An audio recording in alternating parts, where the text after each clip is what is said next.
ప్రతి అక్షరం ప్రజల పక్షం. HR9 న్యూస్ టీవీకి స్వాగతం, సుస్వాగతం.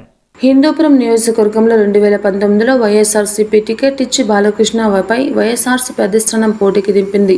రాష్ట్ర వ్యాప్తంగా వైఎస్ఆర్సీపీ పార్టీ హవా కొనసాగిన హిందూపురం నందమూరి బాలకృష్ణపై ప్రభావం చూపలేకపోయింది.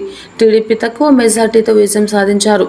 2019 సెప్టెంబర్ నెలలో రాజకీయ పరిణామాల నేపథ్యంలో రాయలసీమ కోఆర్డినేటర్ పెద్దిరెడ్డి రామచంద్రారెడ్డి ఆధ్వర్యంలో TN దీపికకు ఇన్ఛార్జి బాధ్యత అప్పగించడం, ఎమ్మెల్సీగా ఉన్న మహమ్మద్ ఇక్బాల్ తప్పుకోవడం జరిగింది.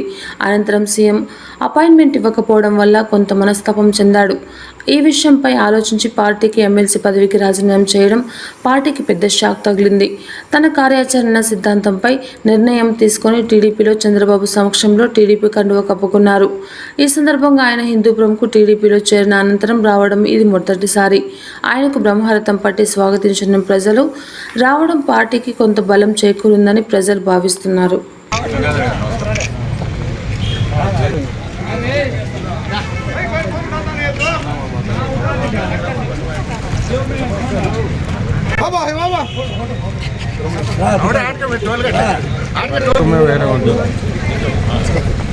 చెప్తాను వింటారా మీరు?